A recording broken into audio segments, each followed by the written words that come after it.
How's it going, man? Good. How are you? Really well, man. Thank you very much. Dude, thanks for coming on here, man. I appreciate it. Yeah. Thanks for the invitation. Dude, I love that shirt, man. That's wicked. Yeah, actually, it's funny. My dad gave me this for my birthday a few years back because it just so happens to be the same day that they landed on the moon. Your birthday is? Yeah, so he was always proud of that. That's so sick, man. Yeah. Dude, how's your morning going? What have you been up to? Morning's been good. What did I do? I did some programming for some clients. I'm also programming for the gym that I work at, so just putting together workouts for the week and had some coffee, enjoyed some sunshine first thing in the morning. That's pretty much it so far. How about you?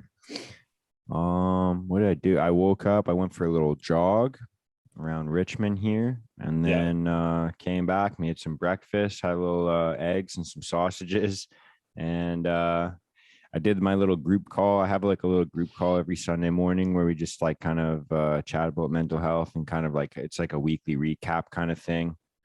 But yeah, it was just a small, only one guy actually. Everyone else in the group was like busy with little things today. So it was only like me and one other guy today. We were just kind of Yeah. talking about kind of just where he's at right now in his career and how he's feeling about that and kind of if there's possible changes he can make. We just kind of chatting because we work in similar industries. So Mhm. yeah, it was kind of it was nice to kind of usually we have like kind of more of a group setting and it's a lot more like broad because it's obviously a group setting, but having that one-on-one call this morning was a lot cooler because we were just kind of chatting a lot more in specific like how our weeks went and got to dive into more details, man. So it was kind of nice. Cool. Yeah, I think that's something really lacking in people's lives nowadays. Just like having an opportunity to share what's going on with yourselves. People are really, well, maybe not everybody, but I think the majority of people probably feel pretty disconnected from each other. So it's nice that you're doing that. Yeah, 100%. I think even when we talk to people um like you said, like when you see someone like, dude, I'm you're probably like this as well. Like in the gym, like you probably notice this all the time because I'm in the gym setting quite often as well. And it's like, oh man, how's your week? Oh, good, man. It was busy with work. Oh, what'd you do? Oh, I just worked and spent some time with my family. Like it's so like broad. Like it's like, oh, I hung out and that's it. Like like we never really get into details of like, hey man, this week was actually pretty fucking rough for me. I've been feeling like this. I've been feeling like that. This is what's causing it. This is what could help me. Like we never really get in detail of like just these conversations. I feel like so having that kind of space to do so is pretty nice. Even like, dude, that's what this podcast is for me, man. Mm-hmm. Why do you think that is? Why do you think that there isn't a lot of depth of conversation?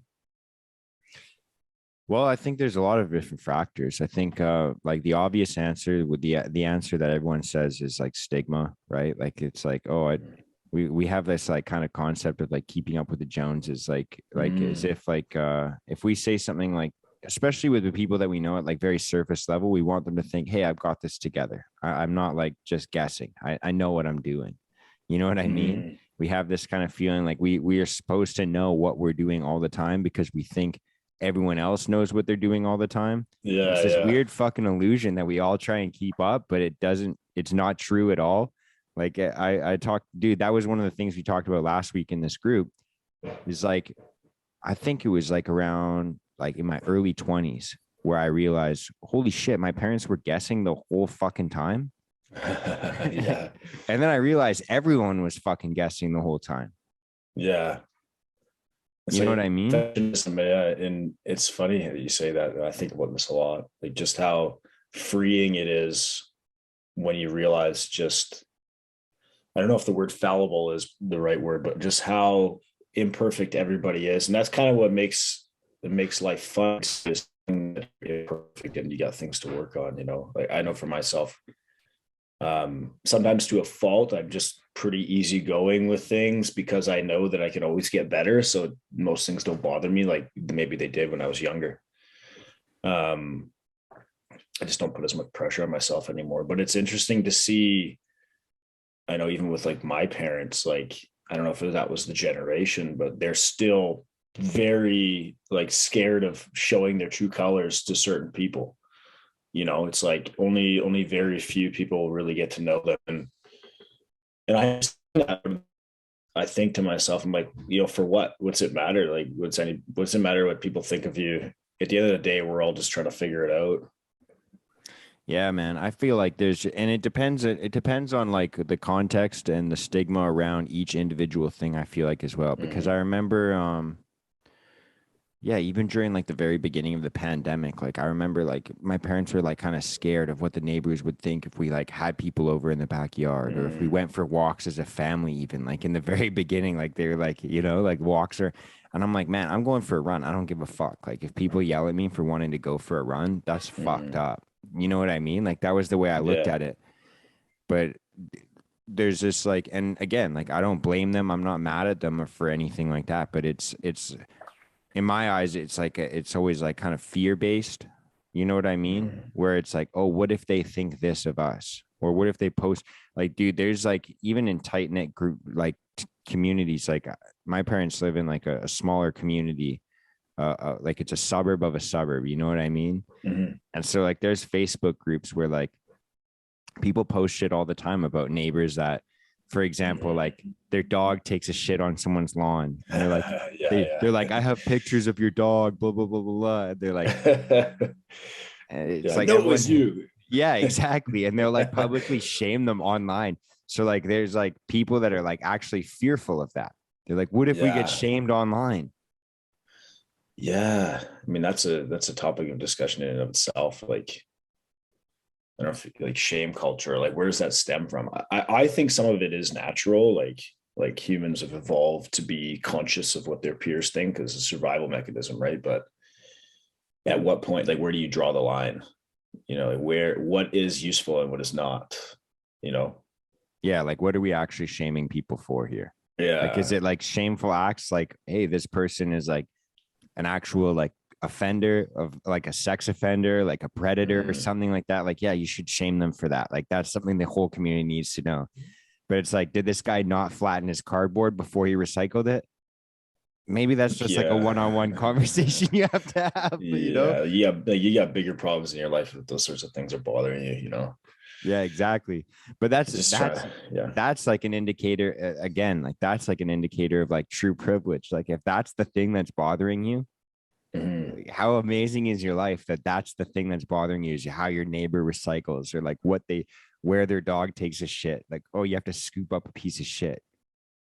Yeah. It just goes to show you two people, they almost need problems in their lives, you know, like we get to choose what kind of problems we have, but you can't like, there will always be problems. You just get to choose which ones you focus on, right? And some are obviously bigger than others. And like I think that's a really good way to say it. It's like it's a sign of the privilege of the world that you're living in. You know, if the smallest of things are getting to you and angering you, then you know maybe it's time to reflect and think things are pretty good, Yeah, man. right? No kidding. So like yeah, for anyone that's kind of listening to this or watching this, I guess did you want to give yourself like a little bit of an introduction to yourself or your backstory or like what you're up to right now? So if anyone's curious about how we got. Yeah. So I work as a personal trainer. I've been in the CrossFit scene now for about 8, 9 years. Before that, I was playing football. I played football at University of Toronto, a little bit at UBC as well. Um, and that was really the reason I got into fitness was basically just to get better at sports. And I found that I really enjoyed the grind and like pushing myself to my limits and seeing the progress over time. I really enjoy the discipline of it. And I think it also helped me mentally a lot too. You know, I had something that I could control. I knew I could control my results if I just would stick to it and really focus on what actions I was taking. So that provided me a lot of stability in my life when I was younger. Um, Maybe at a time where I wasn't feeling like there was a lot of stability elsewhere in my life. And then also too, you know, when I was playing football, I suffered some pretty serious concussions near the end of my time there in university, and it kind of cut my career short. But yeah, I mean, it all kind of came full circle. The fitness thing was what helped me get out of that too. I had something to apply myself to when football was done. And, I felt pretty lost at that time. So yeah, I mean, that's probably the biggest thing is like, fitness is the reason I'm in it is because it's provided me a lot of stability. It's provided me a lot of direction in my life. And it's given me the tools that has allowed me to then branch off into other directions and learn more about business and learn more about philosophy and all these other things. It's all started from that central point.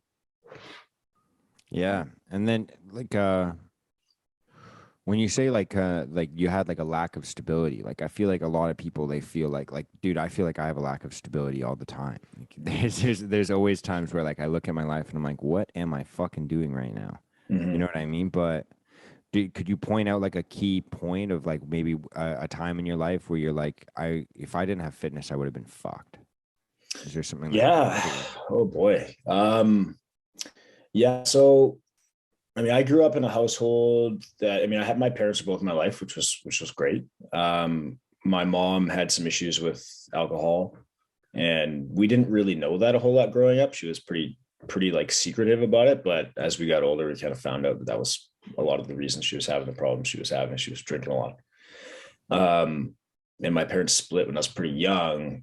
So what I can probably pinpoint, like being even in high school, I remember we had a strength and conditioning class at the high school I went to. I went to Hugh Boyd in Richmond. And I just remember being like really enjoying the time that I had in that strength and conditioning class. I really like pushing myself to the point where I was just like, what word could I use other than just like going through the pain, like push myself into the pain cave and then feeling so good about it afterwards. It was almost just like this release for me. And that was long before I got super disciplined or like knew what I was doing. I was just kind of going through the motions, getting a little pump in the gym, doing some bench press or, going for a jog or whatever it was. But at the same time, that kind of planted the seeds for the future. And that feeling that I got in the gym kind of drove me to want to take the next step and become a trainer. But yeah, I think it was just, like I said, nowadays, I wouldn't say I feel too unstable like I used to. Like when I was a teenager, I felt a lot like that. I didn't enjoy my teenage years very much. And I think I was very confused about the world. Like I didn't understand a lot of what was going on around me with my peers, probably because I didn't know what was going on with me because of the family situation. Yeah, I don't know if that makes sense, but basically what I'm saying is like, yeah, the gym just provided me a level of stability that I couldn't find anywhere else. And then also helped me to focus a little bit more on football too. Because I had very, for a guy, I think at that age, I was a pretty good athlete, but I didn't have the mind. Like my brain was all over the place, and I couldn't figure out why. I know now why, but at the time, I just felt like things were always crumbling down around me. There's a lot of like turmoil in the household. Yeah. Well, like you say like now why? Like did you want did you want to dive into like maybe why you kind of felt like that? Because it's interesting to hear about, you were an athlete. Like I think I even remember being friends with people that played football with you. I think I remember even hearing about you in high school, like this awesome football star. But it's so weird. I feel like a lot of, especially young men, but I don't know if women deal with this as well, where like we kind of do the same thing we started talking about in the very beginning. We kind of compare ourselves to other men, like especially in like our teenage years. Like I remember being in high school, I was an athlete in high school as well, and I would always look at other athletes and be like, fuck, I wish I had what he had. I wish I had that. You know what I mean? It's interesting to always hear back in retrospect, like I didn't feel good when other people say the exact same thing. Yeah, it goes to show you, like, you never know what kind of battles people are going through, right? Yeah, I knew some of the best athletes, same thing. Like I would compare myself against, and then they went through some really hard times with drug use and stuff in their later teens, early 20s, and kind of lost it all. So it's very fragile, and we're all kind of in the same boat, just like we said before, just trying to figure it out. But yeah, in regards to kind of knowing better now or understanding why now, I think having been removed from the house and living on my own now for, I guess, since I was 19, I moved out. And just being a different situation, I realized that it was just like I said, the family situation at home, my mom in particular being very unstable, and my parents having split. I didn't have a lot of stability in the figureheads in the house, right? Like, I think that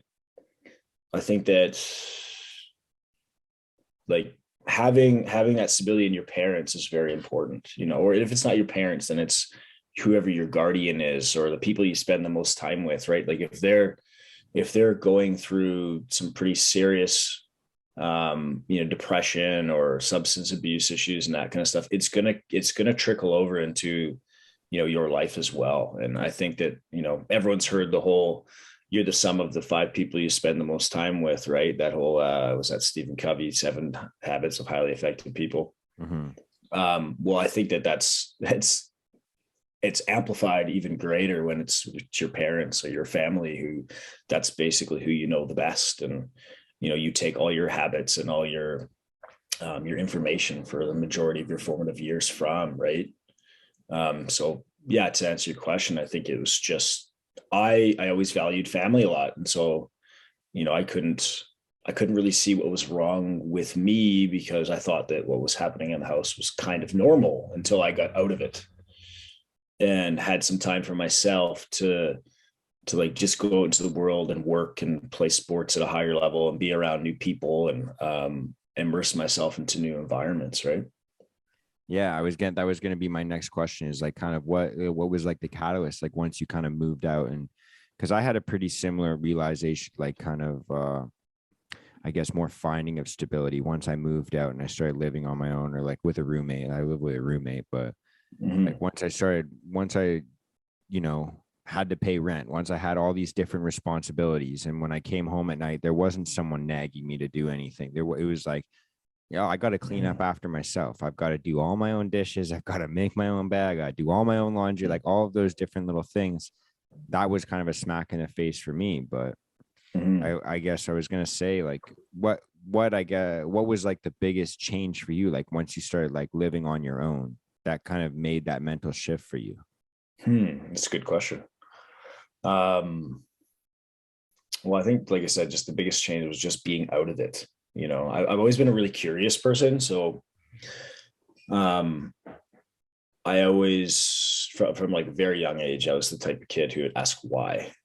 Why are things this way? Why am I going through this situation? And what can I do about it? So I think that one thing that probably made a big difference is I can remember very, very vividly being in my house with my mom, like probably the age of like 14, 15, and asking her questions about like, why are things this way? Why are things that way? Why is it that maybe I can't do some of the things that my friends can do? That could be, for example, like I wanted to go hang out with my friends, but it was, quite a ways away, and my mom wasn't open to picking me up. Like couldn't pick me up at whatever time. And I find out later that, maybe she'd been drinking or something like that. But then meanwhile, all my other friends, their parents had no issue with those sorts of things. And she, my mom, she usually would have a hard time with me asking questions. Like it really bothered her that I would wonder why she was doing the things she was doing, or why were things the way that they were. And so I guess I'm going on a bit of a tangent here, but I think what made the biggest difference for me was because I had that curious mind. When I did end up, going off on my own, I still had that mind, and it allowed me to kind of figure everything out maybe a little quicker than some of my peers or some of my friends. I never really wanted to live. I didn't want to just live. I always wanted to thrive. I always wanted to get better. I always wanted to solve problems and fix things. And even when I, moments in my life where I got a little bit lazy, that was always still nagging in the back of my head. Like, I'm not doing as good as I can. Mm-hmm. And being out of the house, that mindset that I had almost, it was almost like combative, like it was like if I would ask any questions, it meant like a fight, So being out of that toxic, like aggressive environment allowed me just to naturally kind of expand quickly, I guess. And that's not to say, obviously, I mean, we're always trying to figure things out, but I think definitely that catapulted me, at least in regards to like wanting to work on myself and self-improvement. Like all those sorts of things happened quite young for me. I was sort of reading books when I was like 20, like on self-improvement, and, the Stephen Coveys or the, Dale Carnegie's or the, famous authors everybody's read. Like I started reading that stuff pretty young because of the fact that I was so curious, and I was kind of on my own to start figuring things out. Yeah. Yeah. So when you started playing university ball, I'm guessing around like 18, 19. I actually know I played junior football first. So I played junior football in Langley. There was a team called the Langley Rams. Langley Rams, yeah. Yeah, and they were a great team. I had a great time there. Actually, that was probably my favorite time playing football was junior football. Because my grades weren't that good in high school, so I couldn't even get into UBC. And then I ended up getting a scholarship to University of Toronto after that, and which I was pretty proud of because I kind of had to like earn my way into the school. So they're basically the condition of my scholarship was you need to get like a certain percentage or whatever to be able to actually eligibly play. And so I was there for a couple of years and then eventually moved my way back here and played a little bit at UBC as well. And so like moving to Toronto was like a whole new experience, like because you're in like not even just like moving out, but like you're like in a completely different province, new group of friends, new like there's no one around there, I'm assuming, right? Yeah, well, my aunt lived there, so I did have that. Like my dad's sister was out that way. But yeah, pretty much, man. Like I got a call from one of the coaches. This was like January 4th, I think, and I just put up a highlight film of mine on the internet, and they called me a couple days later. And then I pretty much decided within a week, and like, I just want to get out of here and do something different. So I moved like within a couple months, went there with just like a couple bags. I pretty much carried everything with me, like one backpack in the front of my chest, one on the back. It was super cold there at the time, so I like was just bundled up with clothes, didn't have any proper winter clothes because Vancouver doesn't really get, we don't get real winter in Vancouver. No. So I had everything on my person, basically walking around town looking for somewhere to stay. And I ended up staying with my cousin, who I'd actually never met, which was kind of cool. Oh, that's wicked. Yeah. So you played ball there for a couple of years, and then what did you study in university? Well, I was in arts, but I focused primarily on psychology and philosophy. Like the majority of my courses were in those two things. I actually only got into my third year, and then with the concussions, I stopped playing. But and because of that, I lost my scholarship, so I had to start working. But I was, psychology. Technically, as a third year psychology student. That's wicked.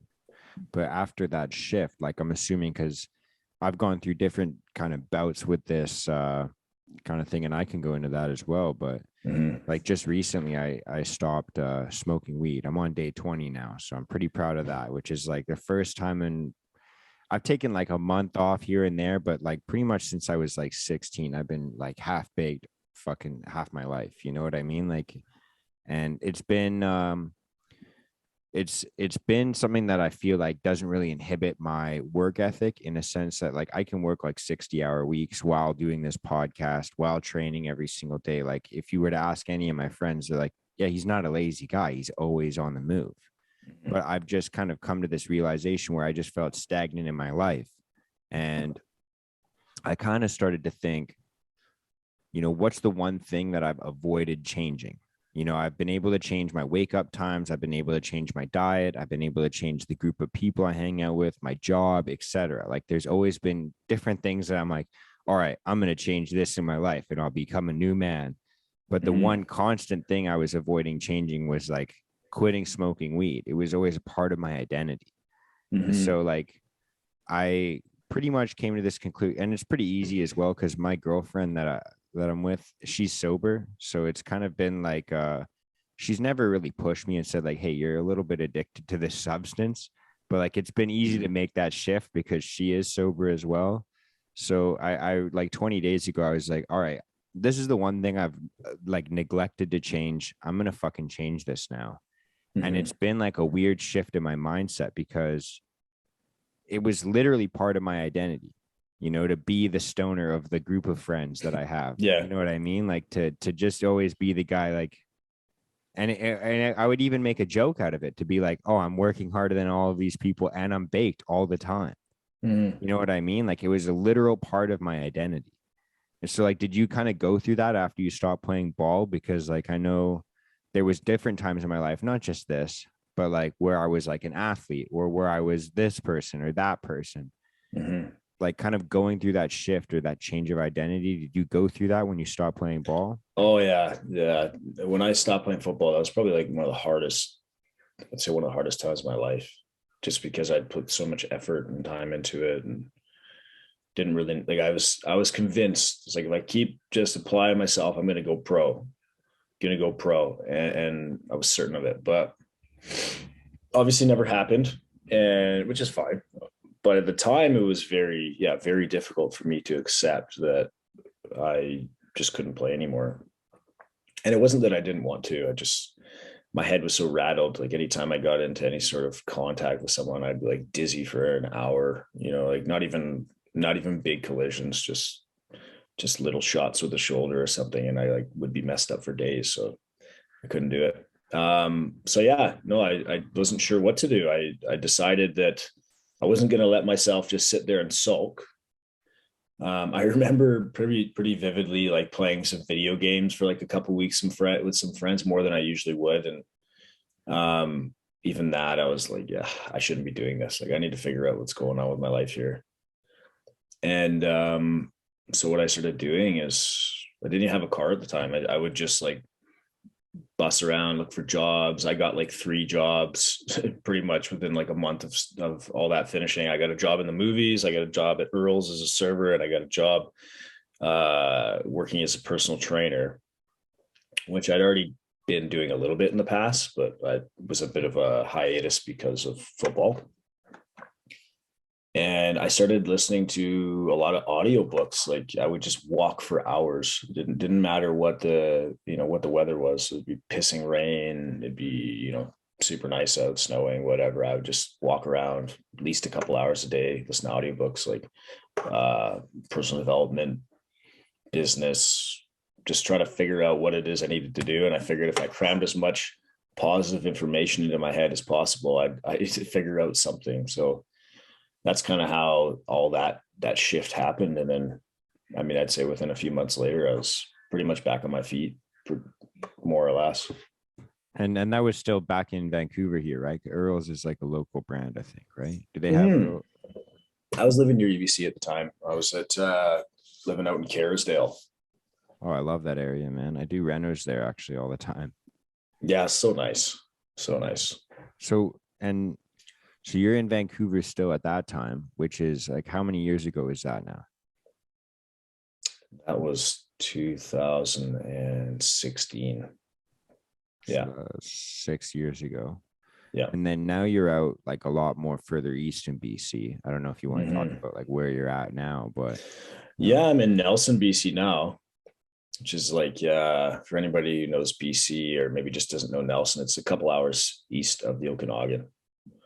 2-3 hours east of the Okanagan. You can pretty well go to Soyuz and drive like 2 hours and you get right to Nelson.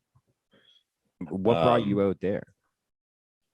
Well, I have some family here too. My dad's other sister lives out here, and I had visited a few times in the summer the last few years, and I'd already been kind of feeling like I was done with the city.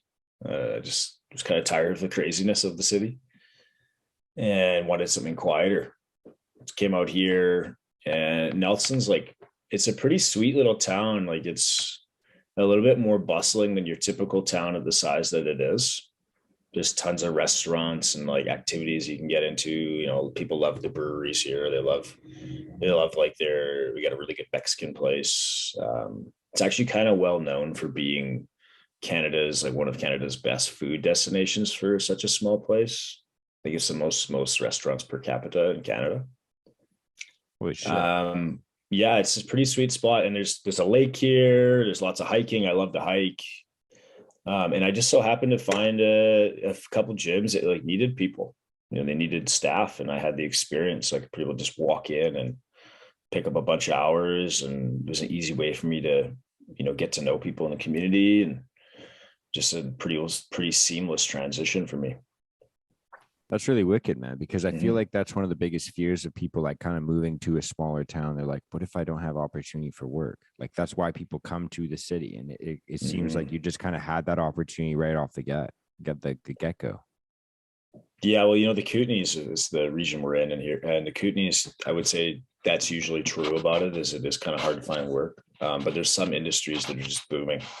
Like if you want a job in a restaurant, there's so many restaurants. If you want a job in construction and building and, you know, the trades, it's booming here. Like it's insane.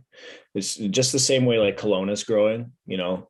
The Kootenays are like kind of like the next Okanagan, and everybody's trying to move here. We get people moving from Ontario, Quebec, you know, Alberta, like people all over BC coming here too. It's the population is growing like 10% every couple of years or something like that. So there's a lot of demand for housing. And so if you're in building and whatnot, like people kill it out here. They do really well. That's nuts, man. What's the drive like to Vancouver? I think it's like, what is it, 6 hours, It's about 7 hours. 7 hours? Yeah, mostly because the highway is it's kind of winding, right? Like you're not just a straight shot. You got to go through up and down the mountain passes and whatnot. So it takes a little while. Yeah, yeah. And so would you say you're happier there than you were in Vancouver? Oh, so much happier. Yeah, I would say I don't know what it is, man. Every time I come back to Vancouver, it's almost like there's this like dark cloud over the city. And maybe it's just me, but I feel like my energy definitely goes down especially when I get stuck in traffic. I don't like traffic very much. I feel you, man. I feel you. Still living in Richmond. I trust me. I appreciate that, man. I fucking hate traffic so much, dude. Yeah. There's times where like, yeah, we'll have like a job in Langley. And then like by the time I get off work and I leave the job site, and by the time I get home, it's been like an hour and a half. I'm like, dude, this is like supposed to be a 35-minute drive. How the fuck was I just in traffic for an hour and a half? Mm-hmm. No, I know what you mean. I used to work at a gym in Langley, and I still lived in Richmond. And if I didn't get off at like a certain time, it'd be like an hour and a half to get home versus it should be 35, 40 minutes, right? Yeah, it's nuts, man. Yeah. I know you were asking me kind of like what we would chat about, and I kind of like I'm pretty nonchalant about it just because I like kind of having like these free flowing conversations. But you were saying Mhm. that you had a couple of topics that you wanted to discuss. Did we cover them already, or did you have like any idea of like anything that you were like looking to chat about today? I think we covered them pretty good, actually. And the biggest thing I wanted to talk about was, you know, just dealing with adversity, which is kind of what we've gotten into. I really like philosophy. So, like, especially Stoic philosophy. I used to read a lot of Stoic philosophy. Hell yeah, man. I love And Stoic philosophy. yeah, it's kind of like Western Buddhism, you know, like it's pretty cool stuff. You know, for anybody who hasn't got into reading like Marcus Aurelius or Epictetus or and even like what's his name is a good intro to it. Ryan Holiday. Ryan Holiday, yeah, that's how I got into it. I read a couple of his books back, yeah, around that time that I went through the whole transition of my life with football into other things. That's when I discovered him. And there's just so many gems in those books, man. Like I think people need some direction, you know, and whether that's philosophy, religion, or whatever, you know, I think that people need that. They need some guidance because otherwise we're just kind of frolicking around like fish out of water, not knowing what's going on. Yeah, I know, man. I constantly go in and out of that state where I'm like, I know exactly what I'm doing, and then the next week I'm like, do I? Yeah. And I think that that's something that a lot of those philosophers will talk about is like the importance of knowing what your purpose is and knowing why you do what you do. And I mean, I hear you. I think we're all there. We have our moments of, maybe a weekend, you went out with friends, have some drinks or something, you have too many, and then you wake up the next day like later than you should have. And, I've been there. But always reminding yourself of why you do what you do, I think is like kind of the remedy for that. And having some greater purpose for your actions is really important. That's something people have lost. Like I can say, I think very confidently that's something that most people nowadays don't have. And and this is my opinion, and I'm sure some people disagree with me, but I think that's probably also what causes a lot of depression, is the lack of meaning in people's lives. There's a book that I read that talks a lot about this. What's Man's Search for Meaning? Have you ever heard of it? Yeah, Viktor Frankl. Yeah. So he talks a lot about like what was the difference between people in Nazi concentration camps that survived and those who didn't. It was the ones that had meaning, the ones that had some reason to do what they were doing, so that they wanted to survive to see their families, or they wanted to survive because they had something else that was waiting for them, right? And you can kind of draw parallels to, like, I think why religions, for example, like Christianity, why they push this idea of, if you live like a holy and natural life, that you will be rewarded, in a life with little sin, like you'll be rewarded at the end of it with heaven, and I think that there's something to be said. Obviously, I'm not necessarily saying that I believe in heaven and hell that way, but I think, like, metaphorically, those teachings, they mean something, right? And they provide humans with something. And I'm not sure why that is, but there's definitely something there, right? Dude, I completely agree with that. Actually, Man's Search for Meaning. So when I first started go see like help for like my mental health, I went and saw like my family doctor at the time, and she sent me to this psychologist. And pretty much my first experience was like, hey, how you feeling? And then I do this like written test, basically. I don't know like if anyone else's experience was similar to this, but like this is, or even if yours was, if you ever saw professional help for your mental health. But for me, it was like pretty much sit down and fill like a little fucking worksheet. And it's like, how do you feel out of, like, it was like everything was like a scale of like 1 to 5 kind of thing. And it was like, oh, by the way, like due to the results of your test, like you have severe depression and generalized anxiety disorder. That was pretty much where that's where it was. And so he's like, yeah, so take these pills and then come back and chat with me in 6 weeks and let me know how you feel. And these are some side effects, and let me know if you feel those. And then I'd come back and then he'd be like, oh, how you doing? I'd be like, yeah, I kind of feel like I don't feel as bad, but I definitely don't feel good. But I also, like, my appetite's shot and I lost like 50 pounds in the last 2 months. And then he'd be like, oh, okay, like let's try these pills then. And then I just tried different pills, and that was pretty much my experience. And it got to the point where, like, I literally say to this guy, I'm like, look, dude, you got to help me wean off these things, because I'm done kind of like fucking playing this game of like, try this pill and see if it works. And it was a rough go, because he was like, look, you got to trust the system. You got to trust how this works. And that just didn't work out for me. Like my mindset was like, I don't know, man, I've been playing this game and it seems like I'm just like getting more and more fucked. So I end up saying to this, like, my family doctor, I'm like, look, I don't know if you can give me like a different psychologist or like refer me to someone else, or like where you want to go with this. And she pretty much said the same thing. She's like, look, like, you got to trust we have your best interests. And I'm like, look, I don't. So can you give me a new doctor? And it like got to the point where I was like, okay, I'm just going to take this into my own hands. And then I went into a walk-in clinic, and I was like, look, like, I'm done seeing my family doctor about this, but I still need help. Like, I was like relentless with this. I'm like, I fucking need help, and I don't know the answer. Otherwise I wouldn't be in this situation. So I end up going to they end up saying, like, there's nothing we can really do for you unless you go to the hospital. So I was like, all right, I'll just walk there then. So I walked to the hospital, and I'm like, look, I need to see someone. Like, I'm like, I need to fucking see someone. And so they send me to this other psychologist that's in the hospital. I sit down in his office, and he looks at me and he goes, hey, how's it going, man? Like, what brought you in here today? Like, what's going on? Like, don't you have a family doctor kind of thing? And I sit in his office and I'm like, here's the thing. I'm fucked. My life feels fucked. There's nothing really wrong. Like I had a girlfriend at the time. I'm not like a different one that I'm with now. It was a terrible relationship. It was kind of toxic, but I didn't see it at the time. But I was like, look, I've got a steady job. I've got parents that love me. I've got a girlfriend. I've got all these things. You know, I'm exercising every single day, but I just feel like shit. And to be 100% honest, if you start prescribing me a bunch of different pills, I'm just going to fucking walk out of here because I've had this experience so many fucking times. And he starts asking me like a bunch of questions. He's like, well, what kind of exercise are you doing? What's your nutrition like? You know, like how often do you talk to your parents about these types of things? Like, what's your relationship like? Like, what's your girlfriend? Is she supportive of these things? Like, what's your career like? Like all these different questions. And he's like, hey man, it seems like you're on the right track. Like, what kind of books are you reading? And I'm like, reading? Bro, I don't read.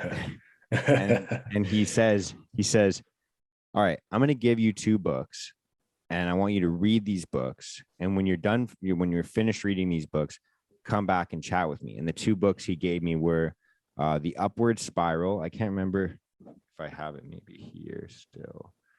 I don't think it's on a different bookshelf, but he says The Upward Spiral, which I can't remember the author. I'll fucking link it or I'll put it on the bottom of the screen or whatever. And the other one was Man's Search for Meaning by Viktor Frankl. And that one I crushed within like a couple days. And I give him an email back and I'm like, you have no idea how you just changed my life. Yeah. That book was so instrumental that was the first like quote unquote self-help book that I read. And it was like, yeah, it completely changed my life because just having like kind of a purpose to continue towards, like I remember saying to myself, like, if I'm going to keep going, if I'm going to keep living, I'm going to try and make sure that this doesn't happen to other like young men or young people, like not even men specifically, but like, I just want to make sure that this feeling goes away for other people. And that was what I considered to be like, quote unquote, my purpose. You know what I mean? So just having something towards like to go towards was just instrumental for me because now on those days, like I still have days where like I call my girlfriend up and I'm like, I don't know if I can keep doing this. And she's like, why'd you start? You know, why are you even doing this in the first place? And it's like, oh yeah, I have to be that person that I needed, you know? And that's why that book resonated so much with me. And I think you're 100% right because even in like certain conversations that I've had with people in my life recently where they're like, look, I'm making the most money I've ever made in my life, but I just feel like shit. And I'm like, well, why are you doing that? And they're like, to pay off my car loan. Yeah, it's like it's such surface. I mean, and no judgment, but it is very like surface level for a lot of people, you know, and there's not a lot of depth in their decisions, I think. And I don't even blame them either. I think that's just like, it's like the culture. Like you even said it with your doctor, you know, here, take this pill, right? It's like, you know, snort this Coke or what, it's all the same shit, you know. Yeah. It's just a quick fix kind of mentality. And I've had this issue, like, it's funny you bring up medicine, but I wouldn't say like I'm against Western medicine. I think there's a lot of positive in Western medicine, especially if you're talking about like if you need an immediate intervention, you're like, you're going to die, you're on an operating table, boom, like just, you know, your surgeon may save your life, which is phenomenal. We didn't always have that kind of technology and the science to do those sorts of things. But when it comes to like chronic illness and mental health, I feel like Western medicine is like basically useless a lot of times, like almost useless. And that's why like this last couple of years has been insane to me, all this COVID stuff, because nobody's talking about the importance of being healthy. Like if you're going to get any sort of illness, whether it be respiratory illness or cancer or anything, you need to be healthy to fight the infection or fight the ailment. And there's a lot of science, like pretty much all the science suggests that if your body's working properly, you're going to be able to fight that. But if your body's not working properly and you've got metabolic syndrome and you've got, you know, pre-diabetes, yeah, you got a lot higher chance of being ill from just about anything. 100%. Right? And so that's like, man, like this stuff drives me a little kooky. You know, I've had clients that were doctors that don't even know, like, they don't know how to eat, you know? Yeah. And when I say they don't know how to eat, I mean, like they're going to Starbucks and having a muffin like for lunch, and that's all they have. They're in the hospital and that's all they eat, So to me, I'm like, well, like, did you not learn this? You spent like almost 10 years in school to learn how to be healthy, but really that's not what they're taught, right? And that's like the root of the problem. And I mean, we could delve into that forever about why that is, but yeah, it's definitely, I think it's a topic that unless you're someone who's super interested in like actualizing yourself and optimizing your health, you're kind of at a disadvantage that way, because the professionals and experts aren't educated either. And so what do you do, right? Yeah. Yeah. I've been going through like a lot of conversations like this recently where it's like, the Western medicine for sure. Like I have to get like part of my septum fixed next month. I'm pretty thankful that like we have surgeons that are able to just fucking repair things like that, because like I look at problems like that, like it's like there's no way 100 years ago that this would have been a fixable problem. I would have been fucked. Like there would be just, I can't really breathe out of my nose. So like I would have just been like that for the rest of my life. Like at 27, like it's like I got a long life ahead of me, like knock on wood. And I want to spend that breathing through my nose, man. I don't want to be a mouth breather. So I'm thankful that we have that. Yeah. I'm thankful, man. Yeah. But in terms of, I think you're right, man. I think in terms of like anything psychological, anything, it's always like, here's the solution for the symptom. And it's never like, let's dive into the root of why this happened. Like you're a personal trainer, and for anyone that's involved in fitness, like if you got back pain, most of the time people aren't going to tell you, here's some painkillers. They're going to be like, why do you have this back pain? Oh, I got in a car accident 5 years ago. Okay, well, what's going on there? It's like, oh, I've got now my pelvis is tilted forward and I have this issue with my hip, and this is going on. And so my posture is kind of fucked. And because of that, my upper back's all torqued. Like there's always something else. Like it's not just the problem itself. Like your back pain is a symptom of something else that's fucked, and we should fix that. Your body's trying to communicate with you, right? There's another thing too that I think a lot of people should know, is like the body is far more intelligent than the mind. The mind is only really developed from when you're born. The body has evolved for millions and millions. I mean, if you believe in evolution, then you have to believe that the body is, basically as intelligent a thing as anything in the world. It's evolved to be the way that it is. So if you mess with that intelligence, you mess with, the natural order of things, you're going to suffer for it. Right? Your body has these ways of communicating with you that a lot of people don't even realize, I think, because, they're numb, or, they're just kind of, like you said, they're taking painkillers and stuff. It's to numb the pain when really they needed to just listen. Yeah. Do you do you kind of run into that even with your clients as well, where they're just like, hey, help me like alleviate this pain? And you're like, dude, we got to dig into the root of this. Is that like pretty much all of them, or? Most people. Yeah, I'd say most people. It's not mainstream knowledge to know, like it's not a popular way to think either. I think like in general, not just in fitness. I think that most people are very focused on what's immediately in front of them, aren't really big picture thinkers, right? Some people obviously are, but it's not as common as I wish it was. Yeah. Sorry, go ahead. I think were you about to say something, or? No. I was going to say, did you have like a moment, because it sounded like you went through like quite a decent amount of like, I mean, like, it's not like you went through, I don't know, maybe you did go through hell and back, but it sounds like you definitely had your fair share of adversity through your life. Through childhood, your teenage years, etc. Did you have any moments where you kind of fell into that, like kind of, I want to say like victim mentality, or like kind of like the woe is me, like why does this shit always happen to me? Or did you have those? Because you said earlier that after you finished university football, you didn't really want to dwell on it too long. I feel like that's not that's not a very common mindset. I feel like a lot of us, even myself, like we fall into these patterns of like, fuck, why is this happening to me? Like, how did I go into so much debt? Like, or how did I get injured this way? Why does this happen to me when other people, like, why the fuck is there a Tom Brady and there's not me? You know, like, did you ever have those moments? No, not really. I don't like, I know it sounds kind of odd, but no, I think because, how to describe this. So when I was young, I had a bit of an older dad. He's a bit more old school guy. And in my house, it was like, boys don't cry, boys don't bitch, boys don't whine. And I know that like some people will say like, well, that's not good. You got to express yourself. And definitely there's got to be you got to find some way to channel what you're feeling. But I think that because I was in that scenario, I kind of suffered silently. And I didn't show a lot of what I was going through, which was probably a big part of why I had the adversity that I did. But it did teach me to deal with things on my own. And it did teach me to try to figure things out of my own accord and not make excuses for myself.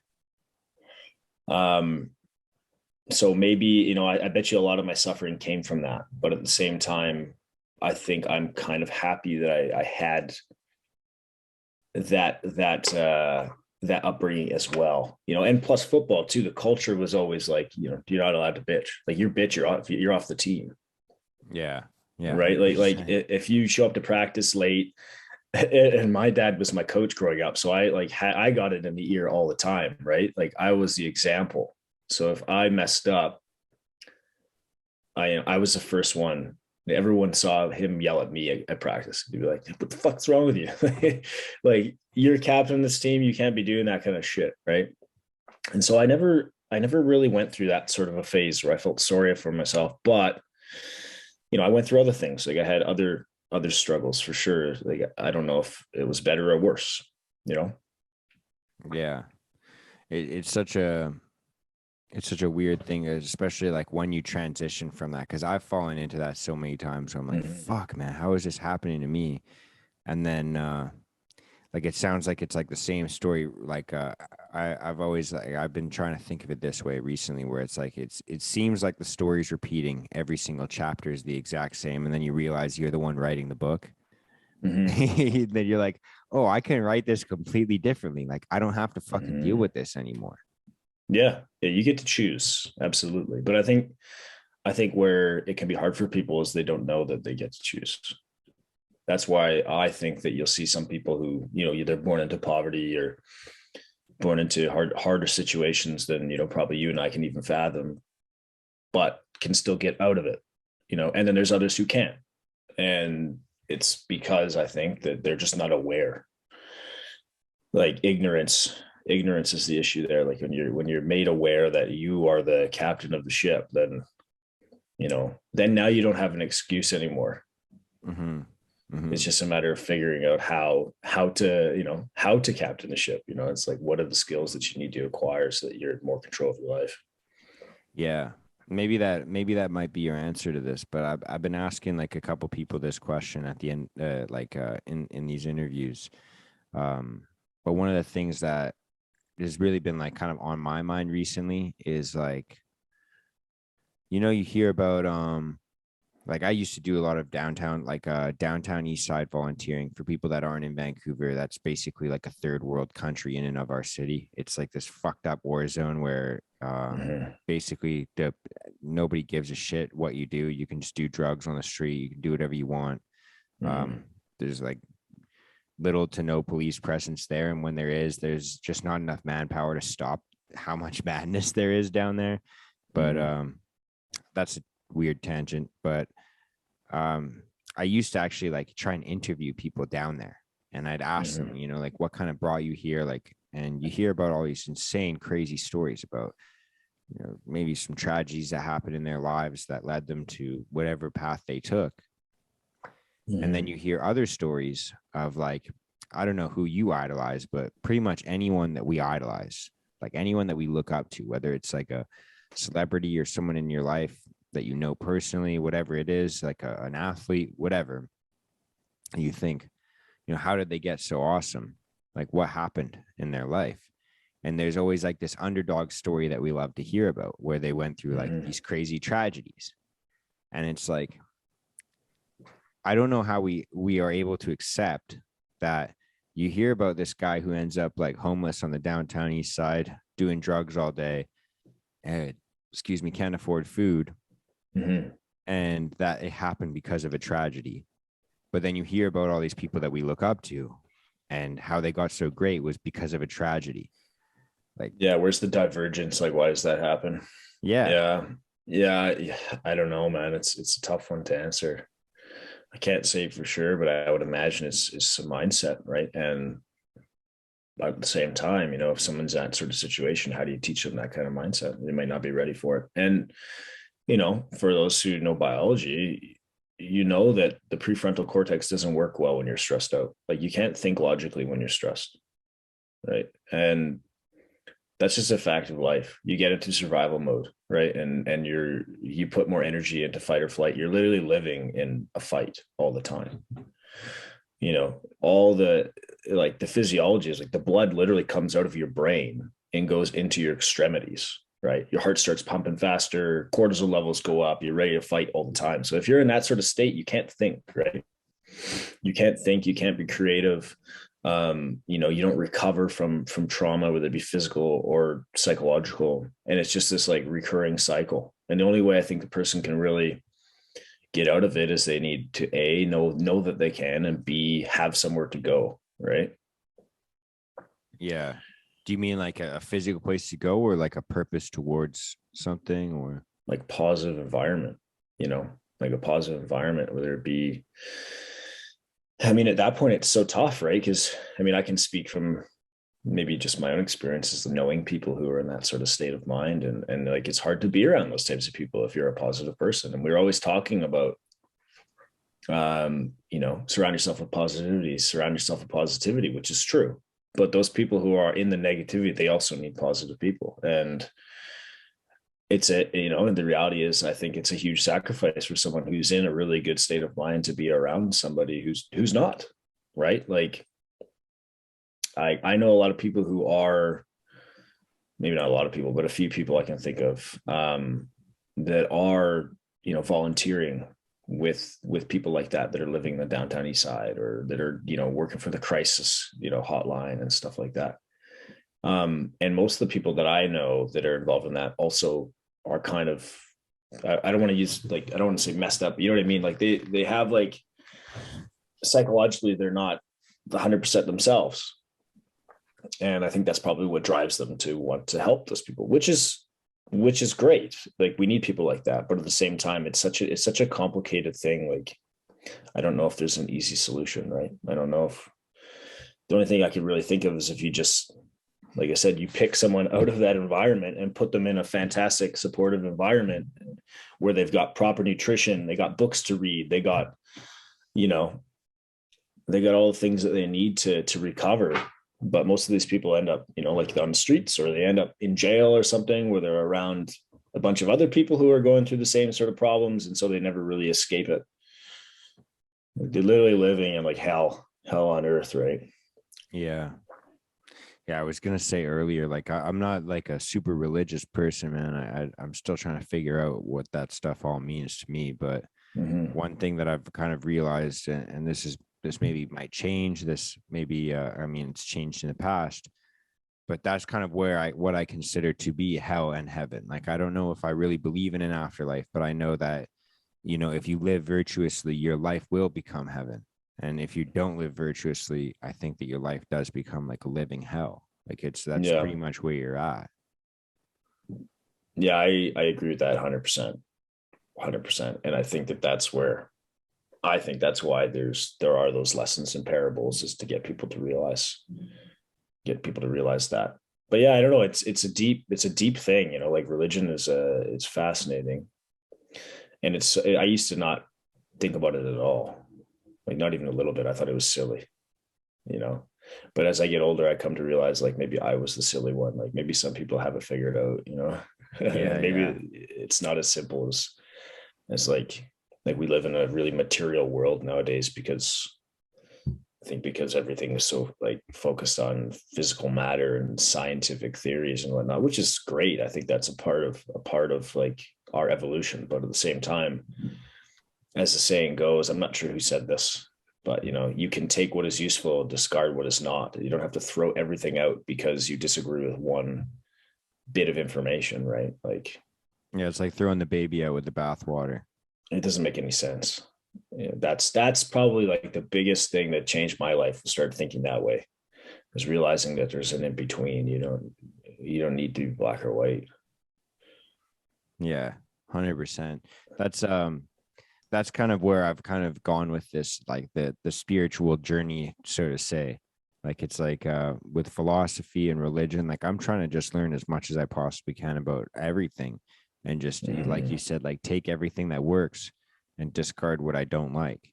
Like, do I think that there's a guy that's out there floating in the sky that's condemning people for being homosexual? No, I don't think that, but do I think that I'm going to be rewarded if I treat my neighbors the way that I want to be treated? Probably. Right. Yeah. Like, that's kind of the way I look at it. Yeah. Absolutely. And I agree with you 100%. That's wicked, man. Well, it's I think that might be a beautiful place to wrap this up. I don't know if you have like kind of like a time constraint or if you have anything else that you wanted to chat about. Not really. I mean, I'd say like the biggest thing for talking on the topic of mental health, I think one big takeaway from this for anyone who's listening, if they're finding they're like struggling, a good place to start, I think for both of us, it helped us a lot, was reading. Find books that are going to be beneficial for you. I think a couple of the ones we talked about are good, like Man's Search for Meaning, great book. Another one's Meditations, Marcus Aurelius. I'd recommend that to anybody. And then get a nice modern translation if you're going to get it. Yeah, as well. There's so many translations. That book's like what, 2,000 years old or something. Yeah, it's super old. And another one that really helped me was As a Man Thinketh. Yes, by James Allen. Yeah, 100%. Someone got that for me for Christmas last year, actually, man. Really wicked book. Mm-hmm. I think as well, like there's a lot of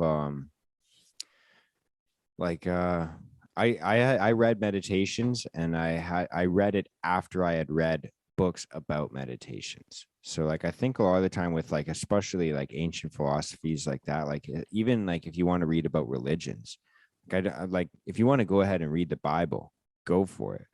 But I'd say like kind of find a book that's like maybe explains the passages of the Bible.